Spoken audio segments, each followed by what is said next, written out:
Despite more than 6 inches of snow in Kansas City overnight, Kansas Jayhawk fans are still flocking to the Sprint Center to watch their Jayhawks take on North Carolina in just a few hours. Playing inside Cowboy Stadium, an arena where the scoreboard is bigger than the court itself, both the Jayhawks and the Wolverines took a few minutes to sit back and enjoy the moment before getting ready for practice. Come 2015, these will be gone, and the new $60 million business school will be constructed right here to replace the old Summerfield Hall from just up the street. It used to be the mansion of former Kansas Governor Walter Stubbs, but after his death in 1929, it was transformed into a fraternity house for Sigma Nu's new chapter. The Jayhawks will return their top 3 leading rushers from last season, James Sims, Taylor Cox, and Tony Pearson. With fewer than 10 seconds to go in regulation, Michigan point guard Trey Burke drove down the court. Down by 3, he used a high ball screen and then over the outstretched arm of Kevin Young, made a 3-pointer from roughly right in this area to send the game into overtime. On graduation day, more than 5,000 seniors will walk through the Campanile Tower behind me as part of a KU tradition. Now the myth is if you walk through the tower before graduation day, you won't graduate. This season, the Kansas Jayhawks added more trophies to their collection, winning the Big 12 regular season for the 9th consecutive time. For tonight's event, more than 400 tons of limestone have been brought here to 8th and New Hampshire. Down here at Cowboy Stadium, they say everything's bigger. Well, this arena certainly is big, and we've seen some big shots in our time. President Obama was supposed to speak on the University of Kansas campus on Friday, but due to the recent bombings in Boston, his visit was canceled so he could attend a memorial service. I might not be the best one to judge whether it was a foul or not from where I'm sitting. Up here at Cowboy Stadium, this is a seat. It might not be the best one you could ask for, but when the video board is longer than the court itself, this will work just fine.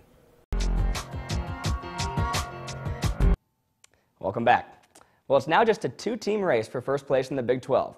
By the time the Jayhawks tip off on Saturday against the Baylor Bears, they'll know exactly what they need to do to win the league.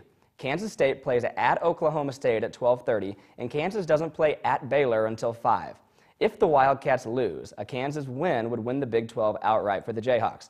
If the Wildcats win, however, Kansas would have to win in order to secure a tie for first. Otherwise, the Wildcats would win the Big 12 championship outright for the first time in school history.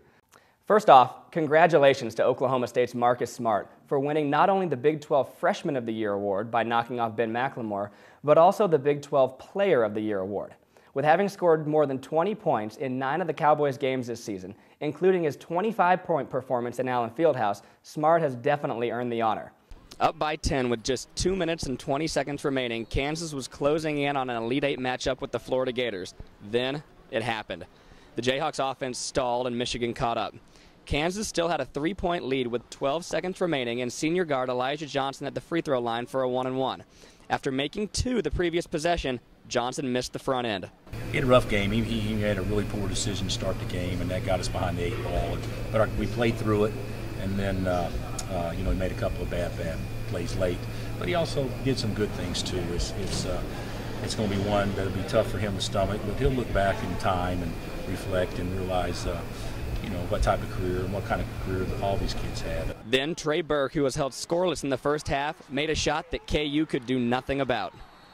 With fewer than 10 seconds to go in regulation, Michigan point guard Trey Burke drove down the court. Down by 3, he used a high ball screen and then over the outstretched arm of Kevin Young, made a 3-pointer from roughly right in this area to send the game into overtime. He was terrific tonight. He played great beginning of the game to the end. And as you can see, he was hitting big shots, great shots. He's a great player. Kansas had a chance to send the game to overtime, but a last-second 3-pointer by Nadir Tharp missed. In overtime, some costly turnovers hurt the Hawks, but in the end, they had one last chance, down by 2.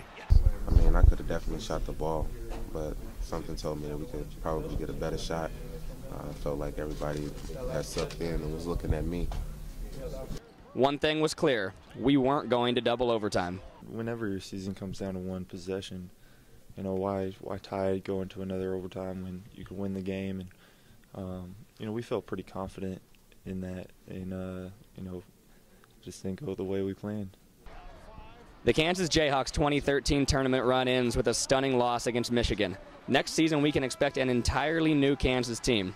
With 4 starters graduating and the other likely heading to the NBA, it will be a reoccurring story for Coach Self and the Hawks. What a year, what a team. this obviously stings now, but we'll reflect back here soon and get our legs under us and be really happy about how the year did transpire. Reporting from Cowboy Stadium, Matt Gasper, KUJH TV Sports. In 2012, Kansas had zero touchdown receptions by a wide receiver. This season, the Hawks have a highly talked about wideout, Justin McKay, who Coach Weiss says reminds him of a young Keyshawn Johnson. You know, the #1 overall pick in the 1996 NFL Draft, the wide receiver with more than 10,000 receiving yards and 64 touchdowns during his 10-year career in the league. McKay even wears Keyshawn's number, 19. That's a lot of hype for a player who was yet to see the field at KU. Well, after an average first half where Elijah Johnson went 3 of 9 shooting for 9 points, he exploded for 30 in the second half and overtime by going 10 for 13 from the field and a perfect 5 for 5 at the line. During the final 32 seconds of regulation, Johnson hit 2 deep threes and drained 2 clutch free throws to send the game to overtime, where he just nonchalantly added 12 more points and led the Hawks to victory. Self said after the game it was the best performance by a guard he's seen here at the university. But what was it that triggered Elijah Johnson to go off the way that he did?